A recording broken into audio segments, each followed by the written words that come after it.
Sir ये हम लोग को इतना महंगा आवास दीजिए, कर दिए, मेरा ही आवास को पहले नीलाम कर दीजिए। हम गार्जियन हैं, और गार्जियन होकर अगर गार्जियन आपके बच्चे नहीं पढ़ेंगे स्पीकर साहब तो क्या करेंगे? विधायक निधि है, नहीं दीजिए। ऐसे भी हमको 5 करोड़ में क्या बनाते हैं, पीसीसी बनाते हैं। पीसीसी नहीं बनेगा तो हमको कोई फर्क नहीं पड़ेगा, लेकिन अगर 5 साल बच्चे नहीं पढ़ेंगे तो इस राज्य को फर्क पड़ेगा, इस राज्य के भविष्य को फर्क पड़ेगा। तो आप स्पष्ट शब्दों में कह दीजिए कि ओबीसी छात्र छात्राओं को स्कॉलरशिप नहीं मिलेगा। अब कानून बना है तो बना है सर, तो हम लोग तो वेट करते हैं, और इसीलिए हम मंत्री जी के पास भी गए, भारत सरकार के पास। सदस्य जयराम कुमार महतो। धन्यवाद अध्यक्ष महोदय। मेरा प्रश्न बड़ा ही गंभीर है। आज पूरे राज्य को पता है कि आज विगत वर्षों से ओबीसी के छात्र छात्राओं को स्कॉलरशिप नहीं मिला है, और इस पर जब भी बातचीत होती है तो विभाग राज्य सरकार केंद्र को दोष देने का कार्य करती है। तो मैं स्पष्ट जानना चाहता हूं, क्योंकि इन्होंने उत्तर में भी लिखा है कि केंद्र सरकार से राशि प्राप्त होने के उपरांत भुगतान की कार्रवाई की जाएगी। तो मान के चलते हैं अगर केंद्र ने राशि का भुगतान नहीं किया तो आप स्पष्ट शब्दों में कह दीजिए कि ओबीसी छात्र छात्राओं को स्कॉलरशिप नहीं मिलेगा। बस हम इतना जानना चाहते हैं, अगर केंद्र ने राशि का भुगतान नहीं किया तो आप देंगे कि नहीं देंगे, एक लाइन में कह दीजिए। काहे इतना मतलब विवाद खड़ा करना, छात्र राजनीति में क्यों पिसेंगे? एक लाइन में, अगर केंद्र ने राशि का भुगतान नहीं किया तो आप देंगे या नहीं देंगे? माननीय मंत्री महोदय। माननीय मंत्री जी। सर, क्लास 1 से 8 तक कोई प्रॉब्लम नहीं है ओबीसी का, क्योंकि सारा पैसा स्टेट देती है। प्रॉब्लम सर 9 और 10 और पोस्ट मैट्रिक का है, और इन दोनों में 60-40 का रेशियो है। अब कानून बना है तो बना है सर, तो हम लोग तो वेट करते हैं, और इसीलिए हम मंत्री जी के पास भी गए, भारत सरकार के पास, और उनको सारा आंकड़ा भी बताए कि आप हमको देंगे तभी मेरा जो मेरा बजट का पैसा है सो खुलेगा। मतलब मेरे पास फाइनेंस रेजुलेशन है फाइनेंस डिपार्टमेंट का कि हाँ, कि वो नहीं देगा तो ये नहीं खुलेगा।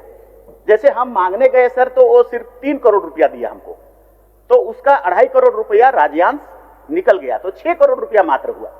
तो ये 6 करोड़ रुपया में तो होगा नहीं। अब हम फिर भी वेट कर रहे थे कि वो अगर आ जाए, मिल जाए, क्योंकि वो आ करके बोले भी कि मंत्री गए थे और हम उसको एश्योर किए हैं कि और ज्यादा पैसा हम भेजेंगे, लेकिन अभी तक वो आया नहीं सर। तो क्या पता आएगा कि नहीं आएगा, हम लोग भी असमंजस में हैं, और नहीं आएगा तो हमारे बच्चों का क्या होगा ये भी हम लोग सोच रहे हैं सर।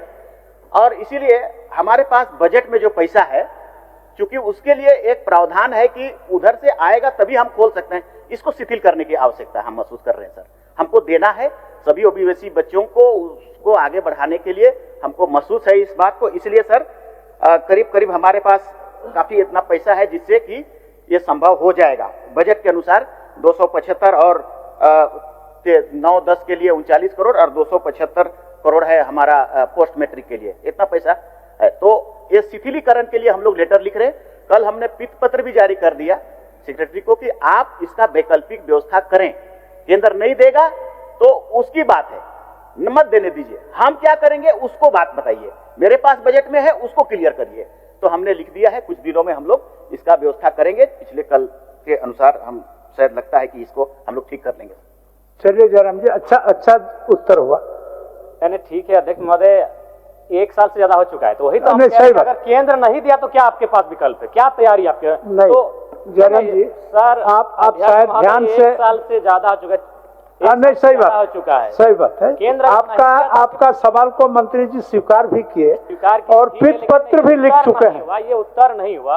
अच्छा, हम थोड़ा सा उनके आंकड़ों के अनुसार ही जानना चाहेंगे मंत्री जी से कि 2023-24 में कितना राशि स्कॉलरशिप के लिए भुगतान किया गया था 2023-24 में?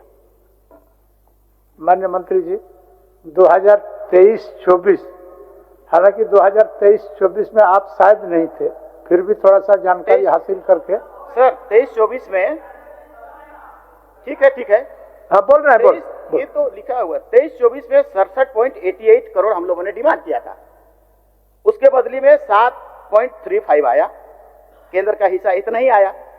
24-25 में 66.14 करोड़ रुपया डिमांड किया, 12 ही करोड़ आया।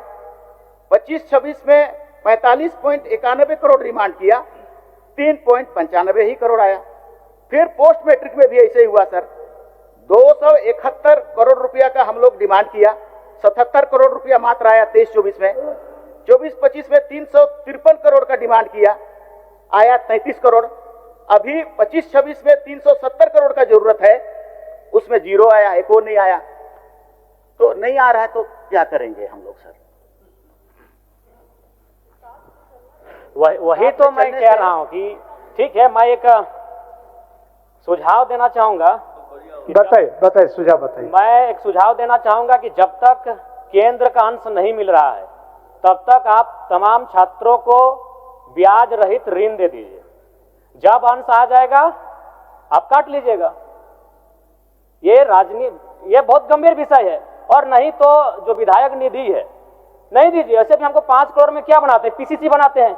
पीसीसी नहीं बनेगा तो हमको कोई फर्क नहीं पड़ेगा, लेकिन अगर 5 साल बच्चे नहीं पढ़ेंगे तो इस राज्य को फर्क पड़ेगा, इस राज्य के भविष्य को फर्क पड़ेगा। इसीलिए आप 5 करोड़ का जो विधायक निधि देते हैं वैसे उससे कुछ काम नहीं होता है। पीसीसी, गली, फाइबर ब्लॉक 200 फीट 250 फीट का काम करते हैं, जो अगर 5 साल 10 साल नहीं होगा तो फर्क नहीं पड़ेगा, लेकिन बच्चे नहीं पढ़ेंगे मंत्री जी, फर्क पड़ेगा, एक जनरेशन में गैप आएगा। तब उसे रोक दीजिए। करिए, हम लोग को इतना महंगा आवास दीजिए, कर दीजिए, मेरा ही आवास को पहले नीलाम कर दीजिए। हम गार्जियन हैं, और गार्जियन होकर अगर गार्जियन आपके बच्चे नहीं पढ़ेंगे स्पीकर साहब तो क्या करेंगे, कुछ उपाय करेंगे? माननीय सदस्य, नहीं, मैं सुझाव दे रहा हूं कि आप उनको ऋण दीजिए। भावना से नहीं, तो 1 साल बीत चुका है, 1 साल बीत चुका है। भावना कुछ 15 दिन के लिए होता है, भावना 15 दिन के लिए होता है, आपका भावना सही है, आपका भावना सही है। मैं तो सुझाव दे रहा हूं कि उनको ऋण दीजिए, बिना ब्याज के ऋण दीजिए। हम सेंट्रल गवर्नमेंट क्यों बोलेंगे? हम एक विधायक, हम राज्य सरकार को बोलेंगे। कौन सा बोली हम सेंट्रल गवर्नमेंट बोलेंगे? चलिए, सेंट्रल गवर्नमेंट से डिस्कस करने के लिए नहीं आए हैं। हम विधायक, हम राज्य की सरकार से पूछेंगे। माननीय मंत्री जी, हम राज्य सरकार से पूछेंगे। बैठिए, बोल रहा है। ये ऋण का बात नहीं है। हमने जैसा आपको कहा सर, मैंने क्या कहा? मैंने ये कहा कि पीत पत्र हमने जारी किया है वित्त विभाग का रेजुलेशन को शिथिलीकरण करने के लिए। तो क्यों ऐसा किया? पैसा लाने के लिए। ज्यादा से ज्यादा, जल्दी से जल्दी पैसा आएगा, हम लोग डिस्ट्रीब्यूट करेंगे। लेकिन हम केंद्र का हिस्सा है तो उसको देना, उसका ऑब्लिगेशन था कि नहीं था? उसको वेट करेंगे कि नहीं? वेट कर रहे थे, नहीं आया तो अब हम अपना प्रक्रिया शुरू कर दिए स्टेट का पैसा देने के लिए। कुछ समय लगेगा, कर देंगे हम लोग। ठीक, कर देंगे। अध्यक्ष महोदय, इससे संतुष्ट थोड़ी हो पा रहे हैं। आप नहीं दिया केंद्र तो क्या करेंगे? वही तो एक लाइन बोल दीजिए। नहीं, हम कुछ नहीं, बोल दीजिए एक लाइन में कि अगर केंद्र का अंश नहीं आया तो राज्य के ओबीसी छात्रों को स्कॉलरशिप नहीं देंगे। जयराम जी, माननीय मंत्री ने बड़ी उदारता के साथ आपको जवाब दिया। एक मिनट महोदय, आदरणीय मंत्री जी से भी हम कहेंगे 1 साल से ज्यादा हो चुका है। हाँ, ठीक है। विलंब के लिए मंत्री जी को भी दुख है, तकलीफ है, और उन्होंने इसको भुगतान कराने की दिशा में पीत पत्र लिख चुके हैं। एक नियम है, उस नियम को सिर्फ शिथिलीकरण करने के लिए। तो जैसे ही शिथिल हो जाएगा भुगतान करेंगे। बच्चों, हम बोल रहे हैं, तब तक ऋण दे दीजिए ना, बिना ब्याज पर ऋण दे दीजिए। अब माननीय मंत्री जी बताएंगे इनका विकल्प क्या है। मंत्री देखिए, ये गंभीर विषय है। क्या है? बिना ब्याज पर ऋण दीजिए, और जब केंद्र का अंश आएगा, जब आप स्कॉलरशिप दीजिएगा, आप काट लीजिए। ठीक सर, ऋण एक तो सरकार या विधि या विभाग, बैठिए जरम जी, सिस्टम से चलता है ना सर। अब वो ऋण कहां से आएगा? कौन जगह से, कौन फंड को हम देंगे ऋण? हमारे पास जो स्कॉलरशिप का चीज है उसी पर हम सॉल्यूशन निकाल सकते हैं। ऋण हम कौन वाला पैसा को देंगे? क्योंकि मेरे पास तो कोई पैसा है नहीं ऋण देने के लिए। इसीलिए इसका सॉल्यूशन यही है जयराम जी, हम लोग जल्दी से जल्दी करें, सब मिल करके, और उस पैसा को निकाले जो राज्य के पास है उसको हम लोग दे दें। जल्दी करें इस पर। थोड़ा समय दीजिए जयराम जी, थोड़ा समय पर्याप्त है। क्योंकि और भी माननीय सदस्यों को सवाल पूछना है, लेकिन हम संतुष्ट हो पाए, ना राज्य के छात्र संतुष्ट हो पाए। बाकी माननीय मंत्री महोदय, आप लोग क्या कर रहे हैं नहीं कर रहे हैं, लेकिन आपके माननीय सदस्य ने जो कहा कि आप केंद्र से पूछिए, गलत बात है। हम एक विधायक हैं, हम केंद्र से पूछने के लिए नहीं आए हैं, हम राज्य सरकार माननीय मुख्यमंत्री से पूछने आए हैं, हम विभागीय मंत्री से पूछने आए हैं। तो ये आप दोस्तों कीजिए, हमारे साथ ये नहीं कर सकते हैं। माननीय सदस्य